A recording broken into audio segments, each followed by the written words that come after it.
മുല്ലപ്പൂ കരിയോളി. എന്താ വിശേഷം? പച്ചമ്പി കൊടുത്ത സാരി ഫംഗ്ഷൻ ഉടുത്തോണ്ട് പോകുമ്പോൾ അണിയാൻ വേണ്ടിയിട്ട് ലില്ലിപ്പെണ്ണിന് ഒരു കെട്ട്. താഴെ ഇടല്ലേ അവൾ എടുത്തോണ്ട് പോകാനും.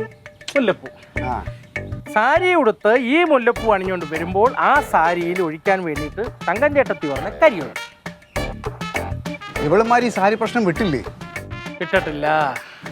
ഇത് അങ്ങനെ ഇങ്ങനെയൊന്നും തീരുമെന്ന് എനിക്ക് തോന്നുന്നില്ല. സാധാരണ എന്തെങ്കിലും കുണ്ടക്കറോട്ട് ഒരു രാത്രിക്കപ്പുറം പോകുന്നതല്ല. ഇത് ഭയങ്കര ഒരു ഭൂകമ്പത്തിലേക്കാണ് പോകുന്നത്. അതുകൊണ്ട് ആ ഭൂകമ്പം കാണാൻ എനിക്ക് താല്പര്യമില്ലാത്തതുകൊണ്ട് ഞാൻ കൊടകാവളെ പോയി 2 ദിവസം നിന്നിട്ട് വരാം. അല്ല ഇതേ എന്താ ചെയ്യണമെന്ന് എനിക്കറിയാം. അവളെ വിളി. ലില്ലിപ്പെണ്ണേ വേണ്ടേ? ലില്ലേ എന്തോ അതെ വാങ്ങിച്ചാ? ആയി നല്ല മോളെ. എന്തോ നീ ആ സാരി ഒന്നും എടുത്തോണ്ടോ?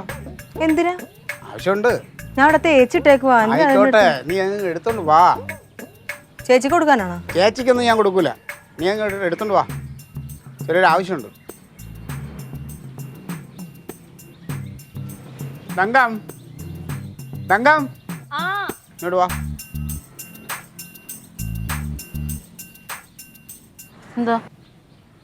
എന്താണ് നിങ്ങളുടെയൊക്കെ ഉദ്ദേശം? സാരി പ്രശ്നം വിട്ടില്ല നീ? അവള് സാരി എടുത്തോണ്ടാ നീ കരിയിൽ ഒഴിക്കുന്നു പറഞ്ഞു. എന്റെ കൊക്കിന് ജീവൻ. ഒഴുക്കി മേടിച്ചാടാ. അങ്ങോണ്ടാ ഇങ്ങോണ്ടാ. എന്താ തങ്കത്തിനെ ഒരു വാക്കുള്ളൂ. ഇങ്ങ് കൊണ്ടുവരാ. ഇത് ചോദിക്കാൻ വേണ്ടിട്ടാണോ വിളിച്ചത് തന്നെ? അല്ല, നിങ്ങളെന്താ കുട്ടികളി കളിക്കാണ്? ഒരു കുട്ടിക്കളിയല്ല. അതെന്താ ക്ലീറ്റ എന്റെ ഭാഗത്ത് നിൽക്കാതെ അവളുടെ ഭാഗം മാത്രം ചിന്തിക്കുന്നത്? നിങ്ങളുടെ ഭാര്യയല്ലേ? അങ്ങനെ വഴിക്ക് വാ. തടി ഇങ്ങോട്ട് കൊണ്ടുവാ. എന്തിനാ ഇങ്ങോട്ട് കൊണ്ടുവരാൻ ഞാൻ പറഞ്ഞില്ലേ? ഇത് ഞാൻ കൊണ്ടുവന്ന സാരിയല്ലേ? എന്നിങ്ങനെ ചൂടാവണ എന്തിനാ? ഈ സാരി എന്ത് ചെയ്യണമെന്ന് എനിക്കറിയാം.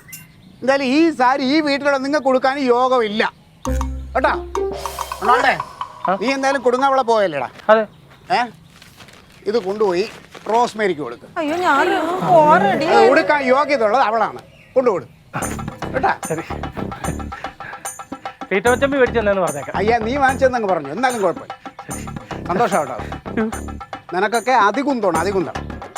നീ മുല്ലപ്പൂ വെച്ചിട്ട് വാ. അവൾ ആ കരിയിൽ വാങ്ങിച്ചു ഒഴിക്കുക. എന്നിട്ട് അങ്ങോട്ടും ഇങ്ങോട്ട് അടി കൂടും. വെട്ടി ചാവും. തൃപ്തിയല്ലേ ചേച്ചിക്ക്? നിനക്ക് തൃപ്തിയായല്ലോ. ഞാനതൊന്നും എടുത്തിട്ട് തരുമായിരുന്നല്ലേ ചേച്ചിക്ക്? അപ്പൊ ഞാൻ എടുത്തിട്ട് തരുമായിരുന്നില്ലേ? അത് പറഞ്ഞ ചേച്ചി? നീ പറഞ്ഞ? ശരിക്കും നിന്റെ മേത്ത് കരിയോയിൽ തന്നെ ഒഴിക്കണം. എന്നാ ഒഴുക്കി ഞാൻ നിന്ന് നീ കൊടങ്ങാമളയിലെ മറ്റേ വലിയ അത് തന്നെയാണ് എന്റെ ദേഹത്ത് ഒഴിച്ചാൽ ചേച്ചിയുടെ തലവഴിയാണ്.